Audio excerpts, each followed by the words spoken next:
The afternoon sun streamed through the large windows of Riverside Cafe, casting warm patches of light across the wooden tables. It was one of those perfect autumn days when the air felt crisp and the world seemed just a little bit brighter. The cafe buzzed with the usual Friday afternoon crowd. Students hunched over laptops, business people grabbed quick coffees between meetings, and friends caught up over steaming mugs and fresh pastries. In the corner booth near the back window sat a young girl, maybe 15 or 16 years old. She had her biology textbook spread out in front of her, though her eyes weren't really focused on the pages. A half-empty cup of hot chocolate sat within reach, forgotten and cooling. Next to her feet, lying perfectly still on the floor, was a beautiful German shepherd. His coat was a rich mix of tan and black, and he wore a bright vest that clearly marked him as a service dog. The girl's name was Talia, and the dog was called Rex. They'd been coming to this cafe for about 6 months now, always taking the same corner booth when it was available. Talia liked this spot because she could see the whole room, but still felt tucked away enough to breathe. The accident that took her mom had left scars nobody could see. Some days were better than others. Today was somewhere in the middle. Rex lay with his head on his paws, but his dark eyes were alert. He wasn't sleeping, just resting. Every few seconds, those eyes would flick up to check on Talia. When her breathing got faster, he noticed. When her hands started shaking just slightly, he noticed. That was his job, and he was very good at it. The door chimed as 3 teenage boys walked in. They were loud from the moment they crossed the threshold, the kind of loud that makes people look up from their conversations. They wore letter jackets from the local high school and moved with that particular confidence of kids who've never really been told no. The tallest one, a boy with perfectly styled hair and an expensive watch, led the way. His 2 friends followed like shadows, laughing at everything he said before he even finished saying it. They ordered drinks at the counter, making the barista repeat herself twice because they weren't really listening. While they waited, the tall boy scanned the cafe. His eyes passed over the college students, the business people, the elderly couple sharing a slice of cake. Then his gaze landed on the corner booth, on Talia, on Rex. Something shifted in his expression. He nudged one of his friends and tilted his head in that direction. The friend looked, smirked, and pulled out his phone. The third boy caught on and grinned. They grabbed their drinks and started walking toward the back of the cafe. Talia sensed them before she saw them. It was that feeling you get when you know someone's staring. She glanced up briefly, then back down at her textbook, hoping they'd pass by. They didn't. The 3 boys stopped right next to her booth. Close, too close. The tall one leaned against the wall, looking down at her with a smile that didn't reach his eyes. "Hey," he said, his voice carrying across the now quieter cafe. "That's a pretty big dog you got there." Talia didn't respond. She kept her eyes on her book, even though the words were swimming together now. Her heart started beating faster. Rex's ear twitched. "I'm talking to you," the boy continued, louder this time. "That's some kind of pet you just bring everywhere? Kinda weird, don't you think?" His friends laughed. One of them had his phone up, clearly recording. Talia could see it from the corner of her eye. "She's probably one of those people," the friend with the phone said, zooming in closer. "You know, the ones who fake needing a service dog just so they can take their pet places." The third boy bent down slightly as if he was talking to a child. "What's wrong with you that you need a dog to babysit you? Can't handle going outside by yourself?" Several people in the cafe had stopped their conversations now. Some were watching openly. Others pretended not to notice but had gone quiet. A woman at a nearby table frowned and looked like she might say something but hesitated. Talia's hands were definitely shaking now. She tucked them under the table so the boys wouldn't see. Her breathing was getting shorter, quicker. This was how it started. This was how the panic attacks always started. Rex lifted his head. His eyes were locked on Talia now, reading every signal her body was sending. His training kicked in automatically. He shifted his position slightly, moving closer to her legs, providing pressure and presence. The tall boy noticed and laughed. "Oh, look at that. The fake service dog actually does something. How much did you pay for that vest? My cousin bought one online for like $20. Anyone can get them. Doesn't make it real." He said that last part even louder, playing to his growing audience. A few people shifted uncomfortably in their seats, but no one moved to help. "Where'd you even get a dog like that?" the boy with the phone asked, still recording. Did you really think people wouldn't notice you're just bringing your pet places it doesn't belong? The third boy, emboldened by his friends, reached his hand out toward Rex. Here, puppy. Let's see what tricks you know. Bet you don't know anything except sit and stay, right? This was dangerous. Anyone who knows anything about service dogs knows you never touch them while they're working. You never distract them. You never interfere with them doing their job. But these boys didn't know, or more likely they didn't care. Rex didn't growl. He didn't show his teeth or make any aggressive move.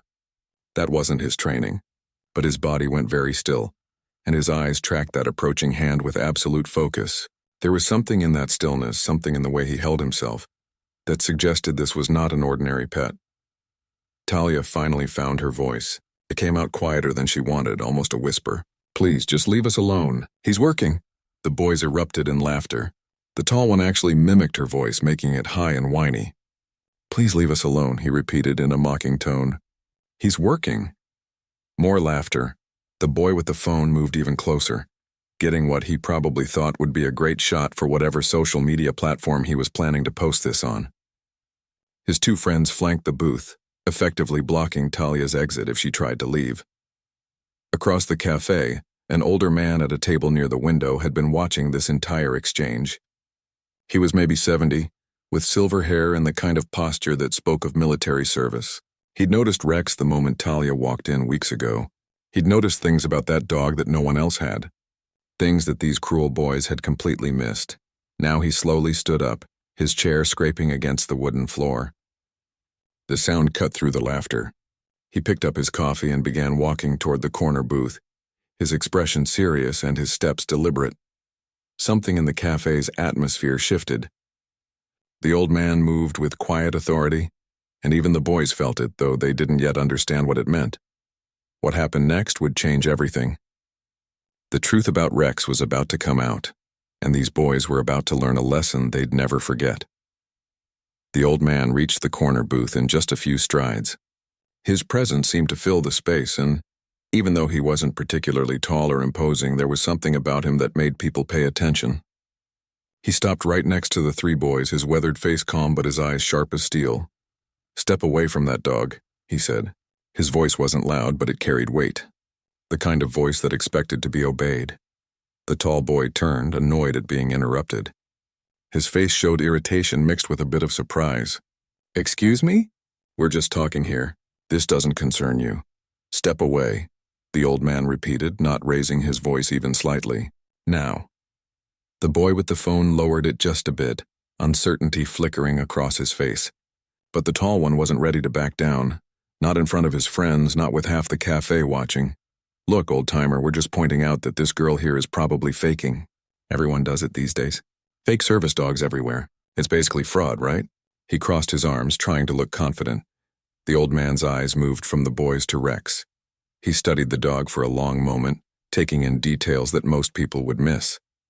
The way Rex held himself, the alertness in his eyes, the discipline in every muscle, the specific type of vest he wore. Something clicked in the old man's expression, a recognition that went deeper than just seeing a well-trained animal. That's not a fake service dog, the old man said quietly. He looked at Talia, his expression softening just slightly. Miss, may I approach your dog? I believe I recognize his training. Talia looked up at him, confused but desperate for any kind of help. She nodded, not quite understanding what was happening, but sensing that this man was different from the boys harassing her. The old man took a step closer to Rex, and then he did something that made several people in the cafe lean forward in their seats. He stood up perfectly straight, shoulders back, chin level.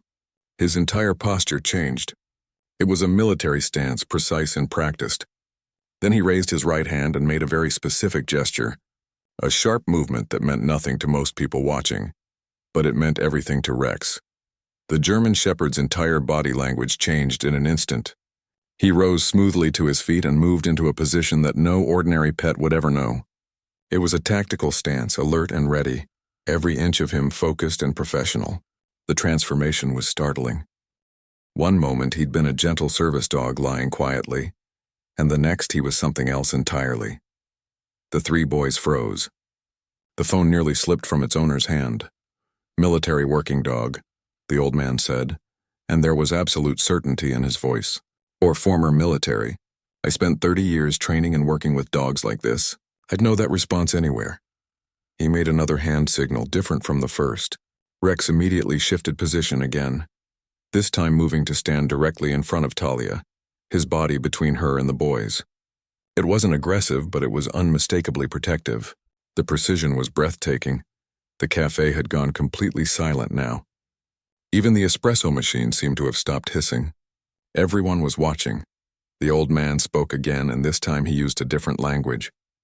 Platz, he said in German. It was a command, firm and clear. Rex dropped into a down position instantly, his belly touching the floor but his head still up and alert. The execution was perfect, military precise. Stay, the old man commanded. Rex stood immediately. Befus, he said next, and Rex moved to the old man's left side, matching his position exactly as if they'd trained together for years. The transformation in the three boys was almost as dramatic as Rex's responses had been. The smug confidence drained from their faces. The tall boy's arms dropped to his sides. The one with the phone actually took a step backward. The third just stared, his mouth slightly open. Still think this is a fake service dog? The old man asked, his voice carrying an edge now. Still think this young lady bought a vest online and is pretending? Nobody answered. The cafe was so quiet you could hear the clock on the wall ticking. The old man continued, his eyes moving between the three boys. This dog has been trained to the highest military standards. Those commands I just gave him, most civilian dogs would just tilt their heads and look confused. But this one? He responded like he was back on active duty.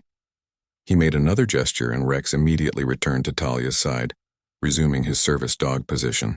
The transition was seamless, the mark of hundreds of hours of training. Do you boys have any idea what military working dogs do? The old man asked. He didn't wait for an answer. They save lives. They detect explosives before soldiers walk into danger. They find hidden threats that would kill people. They serve in war zones, in conditions that would break most of us. The tall boy tried to speak. We thought... You thought you'd have some fun, the old man cut him off. You thought you'd mock someone for having a disability you can't see. You thought you'd harass a young girl and her service dog because it made you feel big and important. The woman who'd been frowning earlier stood up. I saw the whole thing, she said, her voice shaking slightly with anger. These boys were completely out of line. They wouldn't leave her alone. Another patron spoke up, an older gentleman with glasses. I recorded part of it on my phone in case the girl needs evidence. This was harassment, plain and simple.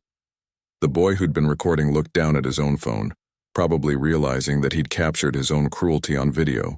His face went pale. The old man turned back to Talia. Would you mind telling these young men about your dog, miss? I think they need to understand exactly who they were disrespecting. Talia's hands had stopped shaking. Having Rex respond to those commands, having this stranger stand up for her, having the whole cafe on her side, it all helped push back the panic that had been building. She took a breath. Rex is a retired military working dog, she said, her voice stronger now. He served 3 tours overseas. He was an explosives detection dog. That means he went ahead of soldiers and found bombs before they could hurt anyone. The boys were staring at Rex now with completely different expressions. The mockery was gone, replaced by something that looked a lot like shame. He saved lives, Talia continued. Lots of them. More than we'll probably ever know. And when he came home, he had nightmares. He had anxiety. He had trouble adjusting to normal life because of everything he'd been through. She put her hand on Rex's head, and the dog leaned into her touch slightly. He has his own kind of post-traumatic stress. And so do I. We help each other. He's not just my service dog. He's a veteran who's still serving, just in a different way. The old man nodded. I served as a Marine, he said. 32 years, and I worked with military dogs for most of that time. I can tell you without a doubt that this dog has done more for this country than most people ever will.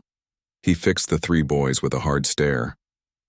And you 3 just bullied a war hero and the person he's sworn to protect. The weight of those words settled over the cafe like a heavy blanket. The tall boy's face had gone red. His friend had put his phone away completely, looking like he wanted to disappear. The third was staring at the floor.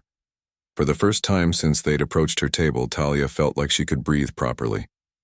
Rex sensed it too, and his tail gave a small wag, just once. The crisis had passed, but the old man wasn't done yet.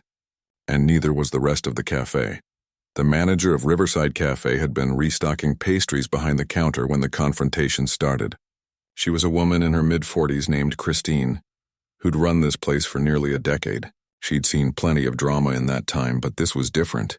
This made her blood boil. She came out from behind the counter, wiping her hands on her apron. Her expression was serious as she walked toward the corner booth where everyone's attention was focused. "I saw everything," Christine said, her voice cutting through the silence. She looked at the three boys, and there was no warmth in her eyes. "I watched you harass this young lady from the moment you walked over here. I heard every word." The tall boy opened his mouth, probably to make some excuse, but Christine held up her hand. "Save it," she said firmly. "I don't want to hear excuses. What I want is for you three to leave my cafe right now, and don't bother coming back. You're banned, all three of you." "What? You can't just—" the boy with the phone started. "I absolutely can," Christine interrupted. "This is my business and I decide who's welcome here. People who harass my customers, people who mock someone with a disability, people who disrespect a military veteran." She gestured toward Rex. "Not welcome. Not now, not ever." She pulled out her own phone. "And just so we're clear, I have security cameras that caught this whole thing. Every word, every action. So if any of you try to claim this went differently, I have proof." The third boy, who'd been quiet for a while now, finally spoke. His voice was small. "We're sorry. We didn't know." "You didn't know because you didn't bother to ask," the old Marine said. "You saw someone you decided to target and you went after her. The fact that you didn't know about this dog service doesn't excuse what you did. You would have been just as wrong even if he was a regular service dog." A businessman who'd been working on his laptop closed it and stood up. "I'm an attorney," he said, "and what these young men did constitutes harassment and possibly discrimination under the Americans with Disabilities Act. The young lady would be well within her rights to file a complaint." The tall boy's face went from red to pale. "We were just—" It was supposed to be funny. Funny? An elderly woman near the window spoke up, her voice sharp with anger. "There was nothing funny about what you did. That poor girl was clearly uncomfortable and you kept going. You enjoyed her discomfort." More people started speaking up. A college student mentioned how she'd wanted to intervene but froze. A man in construction clothes said he'd been bullied as a kid and knew exactly how Talia felt. A young mother with a toddler said she was disgusted by what she'd witnessed. The tide had completely turned. The three boys stood there, surrounded by the condemnation of dozens of strangers. The phone that had been meant to capture their entertainment now felt like evidence of their cruelty. Christine turned to Talia, her expression softening. "Honey, I am so sorry you had to deal with this in my cafe. Your next 10 visits are on the house. Coffee, hot chocolate, whatever you want, and a treat for your brave friend there too." She reached down to acknowledge Rex, but kept a respectful distance, not touching him while he was working. "Thank you for your service, soldier," she said to the dog, and several people in the cafe actually applauded. The old Marine pulled out a chair and sat down across from Talia. "May I join you for a moment?" he asked gently. Talia nodded, still processing everything that had just happened. The panic that had been building earlier had faded, replaced by a strange mix of relief and exhaustion. "My name's Robert," the old man said, and I meant what I said. "I worked with military dogs for most of my career. I can spot them a mile away. Rex here, he's got the bearing of a professional. He served in Afghanistan," Talia said quietly. 3 tours. He found so many explosives, saved so many people." Her hand rested on Rex's head and the dog leaned into her touch, his tail wagging slowly now that things had calmed down. "After he retired, they told us he had his own trauma," Talia continued. "From the explosions, from the stress, from everything he experienced. He needed someone who understood. And she paused, her voice catching slightly. "I lost my mom in a car accident 2 years ago. I was in the car too. I survived, but I got panic attacks, anxiety, nightmares." Robert nodded, his eyes kind. "So they paired you two together, both dealing with trauma, both helping each other heal." "Exactly," Talia said. "Some days are harder than others.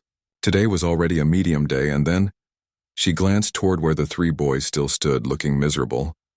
"Then those knuckleheads made it worse," Robert finished. "But look around this cafe now.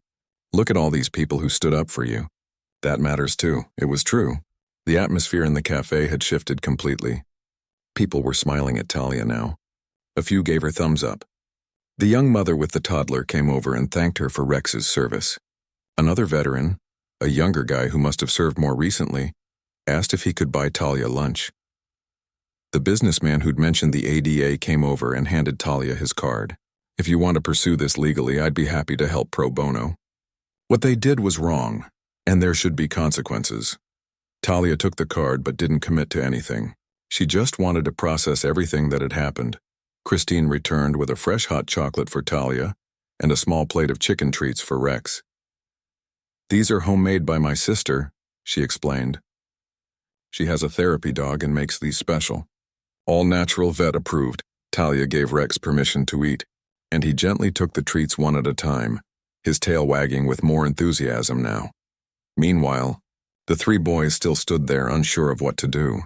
The tall one finally spoke up, his voice barely above a whisper. Can we apologize?" Robert looked at Talia. "That's up to the young lady, not me." Talia considered it. Part of her wanted them to just leave, to disappear and never come back. But another part of her, maybe the part that had learned about healing and second chances through her bond with Rex, thought maybe they needed to say what they needed to say. "Okay," she said quietly. The three boys approached the table slowly, like they were approaching something dangerous. They probably felt like they were. The tall boy went first. "I'm really sorry," he said, and for the first time he looked genuinely remorseful. "We were jerks. Worse than jerks. We were cruel and there's no excuse for it. I deleted the video," the boy who'd been recording said quickly. "I'm not posting it anywhere. And I'm sorry. Really sorry." The third boy was crying. Actually crying, tears running down his face. "My grandfather was a veteran," he said, his voice breaking. "He would be so ashamed of me right now. I'm ashamed of me." The cafe was quiet again, but it was a different kind of quiet. Not tense, but waiting. Everyone wanted to hear what Talia would say. She looked at the three boys, really looked at them. They were probably only a year or two older than her. They'd made a terrible choice, but they were still just kids. Kids who maybe, hopefully, had just learned something important. "I accept your apology," Talia said finally. "But you need to understand something. You didn't just hurt me today. You hurt everyone who has an invisible disability. Everyone who struggles with things people can't see. Everyone who needs help but is afraid to ask for it because of people like you." The boys nodded, listening. "And you especially hurt veterans like Rex," Talia continued, her voice getting stronger. "He gave everything for this country. He faced dangers most of us can't even imagine. And he deserves respect, not mockery." "You're right," the tall boy said. "You're completely right." Robert stood up and faced the three boys. "Here's what you're going to do," he said. "You're going to volunteer. I know a veterans center downtown that always needs help. You're going to spend some time there, learning about real service and real sacrifice, and maybe, just maybe, you'll become better people." The boys agreed immediately, probably grateful for any chance at redemption. As they finally left the cafe, the atmosphere lightened considerably. People returned to their conversations, but many stopped by Talia's table first to express their support or share their own stories of service dogs, disabilities, or military service. Talia sat there, Rex calm beside her, and realized something important. Yes, today had been hard. Yes, she'd been hurt and scared, but she'd also been defended, supported, and believed. She'd found allies in unexpected places, and Rex, her hero and companion, had shown everyone exactly what he was made of. 3 days after the incident at the cafe, Talia woke up to find her phone buzzing with notifications. She rubbed her eyes and reached for it. Rex lifting his head from his dog bed in the corner to check on her. Morning routine was important for both of them. Structure helped, but this morning was different. Her phone screen was filled with messages, tags, and notifications from people she didn't even know. Someone had posted about what happened at the cafe. Not the boys with their cruel video, but the woman who'd offered to be a witness. She'd written a detailed post about watching a young girl get harassed for having a service dog, and how a Marine veteran had revealed that the dog was actually a retired military hero. The post had been shared thousands of times overnight. Talia's stomach twisted with anxiety. She didn't want to be famous. She didn't want attention. She just wanted to live her life quietly with Rex and work through her trauma in peace. But as she read through the messages, she realized something. Most of them weren't from random people looking for drama. They were from other veterans, other people with PTSD, other service dog handlers. They were saying thank you. They were sharing their own stories. They were telling her that what happened at the cafe happened to them all the time, and they were grateful someone had finally stood up and made people listen. One message in particular caught her attention. It was from a local news reporter asking if she'd be willing to share her story on camera. Talia's first instinct was to say no immediately. But then she thought about all those messages, all those people who felt alone, who faced judgment, who struggled in silence. She looked at Rex, who had come over to rest his head on her bed, sensing her emotional conflict. "What do you think, buddy?" she asked him. "Should we do this?" Rex's tail wagged once, twice. Not much of an answer, but somehow it helped. Talia called her dad, who lived across town. They talked for almost an hour. He was protective, worried about her being in the spotlight, but he also understood that maybe this could help other people. Finally, he said it was her choice and he'd support whatever she decided. She called the reporter back and agreed to an interview. 2 days later, a news crew arrived at a local park where Talia had agreed to meet them. Robert, the Marine veteran from the cafe, had offered to be there for moral support, and Talia had gratefully accepted. She felt safer knowing he'd be nearby. The reporter was a kind woman in her 30s who immediately put Talia at ease. "We're not here to make you uncomfortable," she explained. "We just want to tell Rex's story and yours, so people understand what service dogs really mean to the people who need them." They set up in a quiet area of the park. Rex sat calmly beside Talia, occasionally looking up at her to check her stress levels. The camera started rolling. "Talia, can you tell us about Rex?" the reporter asked gently. Talia took a breath. Rex served 3 tours in Afghanistan as an explosives detection dog. He was trained to find bombs before soldiers could walk into danger. He saved lives, probably more than we'll ever know the exact number. "And how did he come to be your service dog?" "After he retired from military service, they discovered he had PTSD, Talia explained. From the explosions, the stress, the trauma of war. He needed help adjusting to civilian life. There's a program that pairs retired military working dogs with people who also have PTSD. I was matched with Rex about 8 months ago." The reporter nodded encouragingly. "And you have PTSD as well?" "Yes," Talia said quietly. "I was in a car accident 2 years ago. My mom didn't survive. I did, but I got panic attacks, anxiety, nightmares. Crowded places are hard for me. Sudden noises. Being alone sometimes." She reached down and stroked Rex's head. "Rex helps me feel safe. He can sense when I'm starting to have a panic attack before I even realize it myself. He applies pressure, he refocuses my attention, he grounds me. But more than that, we understand each other. We're both healing from trauma. We help each other." The interview went on for about 20 minutes. Talia talked about the incident at the cafe, though she was careful not to name the boys who'd harassed her. She didn't want revenge. She wanted understanding. Robert spoke too, explaining his experience working with military dogs and why these animals deserve so much respect. "These dogs serve with the same courage and dedication as any human soldier," he said firmly. "They face danger, they save lives, and they deserve to be honored, not mocked." When the interview aired that evening, Talia watched it with her dad and Rex. She felt vulnerable seeing herself on TV, but she also felt proud. She'd done something scary, and maybe it would help someone else feel less alone. The response was overwhelming. The news station's website crashed from all the traffic. The video was shared across social media platforms hundreds of thousands of times. Local veterans organizations reached out. The organization that had paired Talia with Rex called to thank her for bringing attention to their program.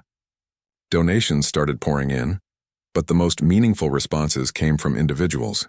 A woman wrote about how she'd been afraid to get a service dog for her anxiety, because she worried about judgment, but now she was going to apply for one. A veteran shared that he'd been struggling alone with PTSD and didn't know about programs that could help, but now he was reaching out. A teenager with diabetes and a medical alert dog thanked Talia for speaking up about the harassment service dog handlers face. The local high school where the 3 boys attended saw the news story. So did their parents. And so did the principal. The boys were called into the office the next day. Their parents were there too, looking a mixture of angry and disappointed. The principal, a stern woman with 25 years of education experience, didn't mince words. "What you 3 did was unacceptable," she told them. It was harassment, it was discrimination, and it reflected terribly on this school and your families. The consequences were serious. In-school suspension, mandatory community service, and required attendance at workshops about disabilities, service animals, and respect. But there was also an opportunity.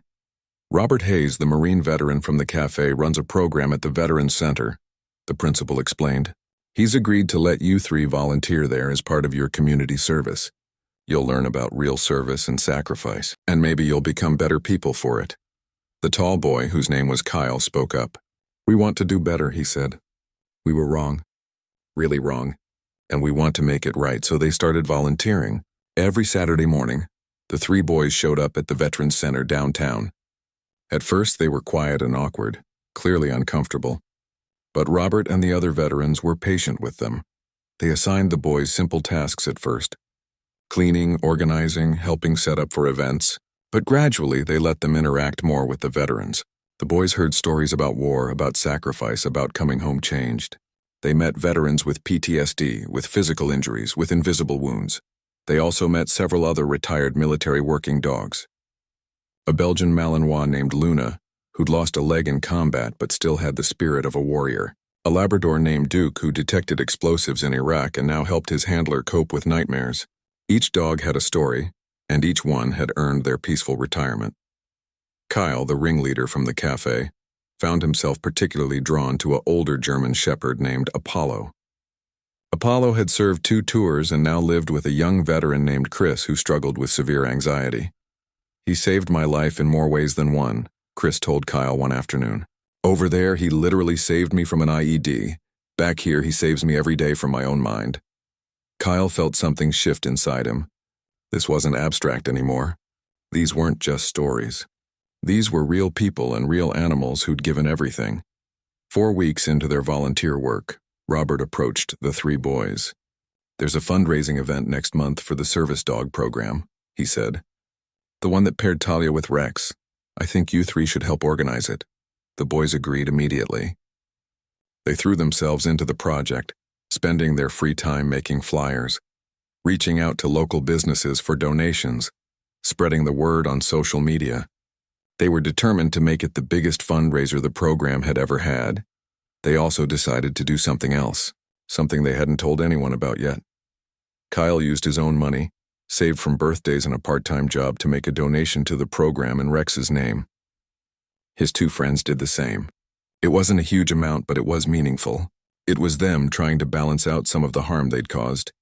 Meanwhile, Talia's life was changing too.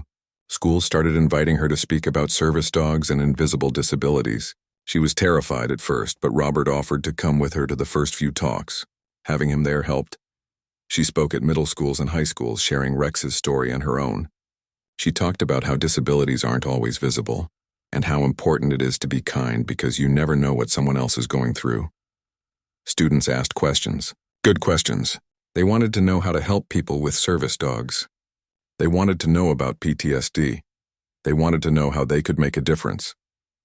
After one presentation at a middle school, a quiet girl with glasses approached Talia. I have epilepsy, she whispered, and I'm getting a seizure alert dog next month. I've been so scared about bringing her to school, about what people will say. But after hearing you, I feel braver. Talia hugged her and they exchanged phone numbers. Another connection made, another person who didn't have to feel alone. One evening, about 6 weeks after the cafe incident, Talia received a message through social media. It was from Kyle. I know I don't deserve to ask you this, the message read, but would you be willing to meet with me and my friends? We've been volunteering at the Veterans Center, and we've learned so much. We want to apologize again in person, and maybe show you what we've been doing. Only if you're comfortable. No pressure. Talia stared at the message for a long time. Rex rested his chin on her knee, patient as always. Talia sat in her room for almost an hour, staring at Kyle's message. Rex watched her from his bed, his intelligent eyes tracking every emotion that crossed her face. She read the message 3 more times, her finger hovering over the reply button. Part of her wanted to ignore it. The boys had apologized at the cafe, and that should be enough. She didn't owe them anything more. But another part of her, the part that had been learning about forgiveness and healing through her own therapy, wondered if maybe this was important. Not just for them, but for her too. She talked to her dad about it. She talked to her therapist. She even talked to Robert, who'd become something of a mentor to her over the past few weeks. "I can't tell you what to do," Robert said over the phone, "but I can tell you what I've learned in my years working with trauma survivors. Sometimes facing the thing that hurt us on our own terms and in a safe environment can be part of healing. Only you know if you're ready for that." After another day of thinking, Talia replied to Kyle's message. She agreed to meet, but with conditions. It would be at the Veterans Center where she'd feel safe. Robert would be there, and it would be during the day when the center was busy with other people around. Kyle agreed to everything immediately. The meeting was set for a Saturday afternoon, 2 weeks before the big fundraiser the boys had been organizing. Talia arrived early with Rex, her dad driving her and waiting in the parking lot just in case she needed to leave quickly. Robert met her at the entrance. "You're brave for doing this," he told her. "And remember, you can leave anytime you want. You don't have to stay if it doesn't feel right." They walked into the center together. It was a warm, welcoming space filled with comfortable chairs, photos of veterans and their service animals on the walls, and a small cafe area where people could gather.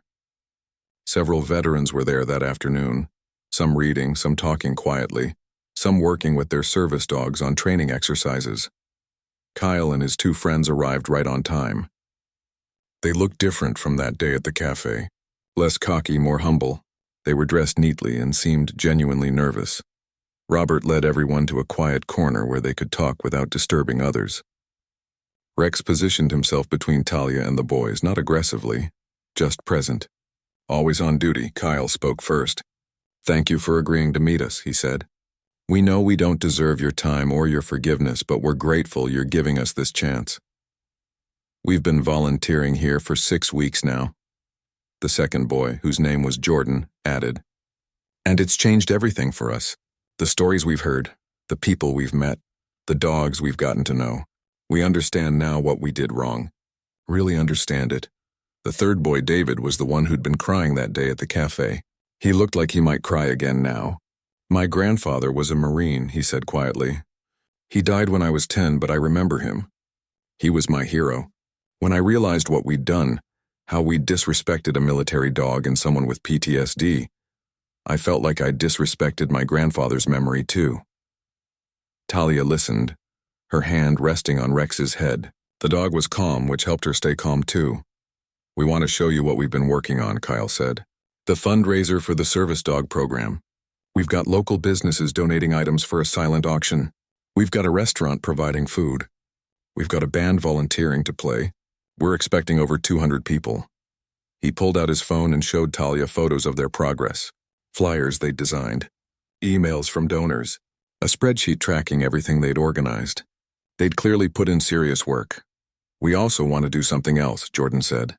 He looked at Robert, who nodded encouragingly. "We want to start a club at our high school, an awareness club about service dogs and invisible disabilities. We want to educate other students so they don't make the same mistakes we did. We've already talked to our principal," David added. "She's approved it. We're calling it the Service and Respect Club. We want to bring in speakers, raise money for service dog programs, and help make our school more welcoming for students with service animals." Talia was surprised. She'd expected an apology, maybe some updates on their volunteer work. But this was more. This was real change. "Why?"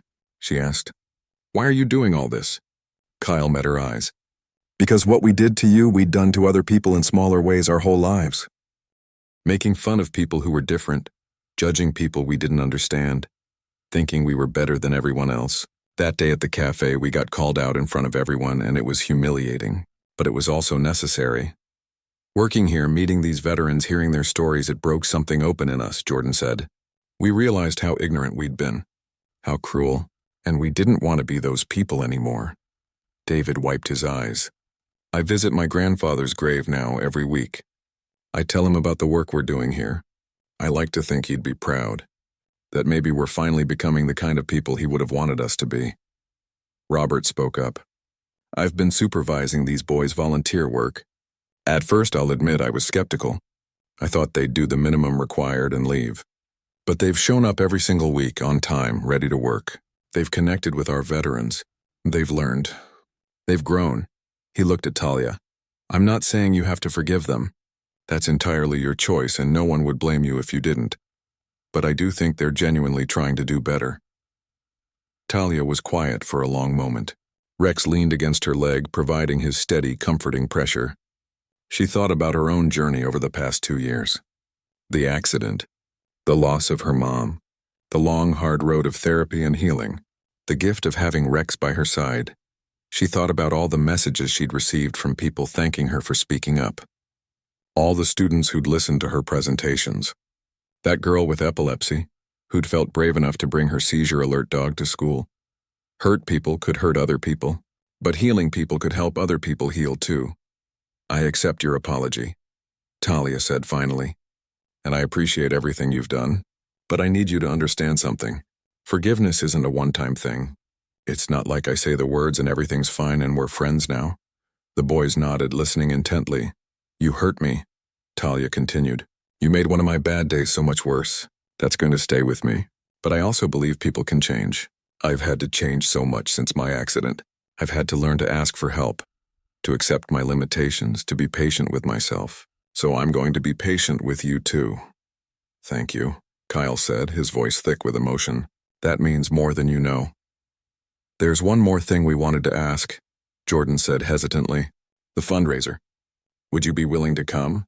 Maybe even say a few words? You and Rex, you've become the face of this program.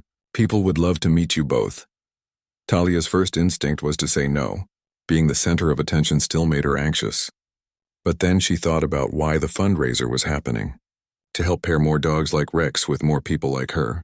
To give other veterans and trauma survivors the same gift of healing and companionship she'd received. I'll come, she said. And I'll speak. But Robert has to introduce me, Robert smiled. It would be my honor. The fundraiser 2 weeks later was bigger than anyone had expected. The Veterans Center was packed with people. Local news crews showed up. The mayor came. Veterans from all branches of service attended with their families and their service dogs. Talia stood backstage, her heart pounding. Rex sat beside her, steady as always. He could sense her anxiety and pressed against her leg. You've got this, her dad whispered, squeezing her shoulder. I'm so proud of you. Robert took the stage and told the crowd about Rex's service in Afghanistan, about Talia's courage in speaking up, about how one difficult day at a cafe had sparked a movement of awareness and change. Then he called Talia to the stage. She walked out with Rex beside her, and the crowd erupted in applause. She saw veterans standing and saluting. She saw the 3 boys near the back, clapping harder than anyone. She saw Christine from the cafe beaming proudly. She saw strangers who'd become friends, and friends who'd become family.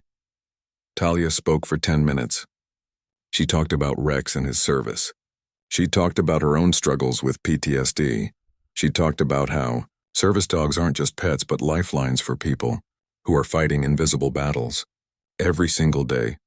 Rex saved lives in Afghanistan, she said, her voice growing stronger with each word. And he saves my life every day here at home. The program that brought us together gave me hope when I didn't think I'd ever feel hopeful again. Your donations tonight will help create more of these partnerships, more of these second chances, more of these stories of healing. The crowd stood and applauded. People were crying. Talia looked down at Rex, whose tail was wagging proudly. The fundraiser raised over $40,000 that night, triple what anyone had hoped for. It was enough to fund several new service dog partnerships. But the real victory wasn't the money. It was the change. Kyle, Jordan, and David started their club at school, and it grew to over 50 members within the first semester. Students who'd never thought about invisible disabilities before were learning, helping, advocating. Talia continued giving presentations, her confidence growing with each one. She and Robert became a team, speaking together about the importance of service dogs and respect for those who need them. And Rex? He continued doing what he'd always done best. Serving with quiet dignity, protecting with gentle strength, and reminding everyone who met him that heroes come in all forms, including 4-legged ones. 6 months after that difficult day at the cafe, Talia returned for the first time since the incident. Christine saw her come in and rushed over, pulling her into a hug. Other regular customers recognized her and Rex and stopped by to say hello. Talia sat in her favorite corner booth, ordered her usual hot chocolate, and opened her biology textbook. Rex settled at her feet, content and calm. The cafe buzzed with its normal Friday afternoon energy, but this time Talia felt only peace. She'd turned her worst day into something meaningful. She'd found her voice. She'd helped others find theirs. And she'd learned that sometimes the hardest moments in life can become the catalyst for the most important changes. Rex's tail wagged once, as if he understood everything she was thinking. "Good boy," Talia whispered, reaching down to scratch behind his ears. "You're such a good boy." And in that quiet corner of Riverside Cafe, a girl and her hero dog sat together, both exactly where they belonged.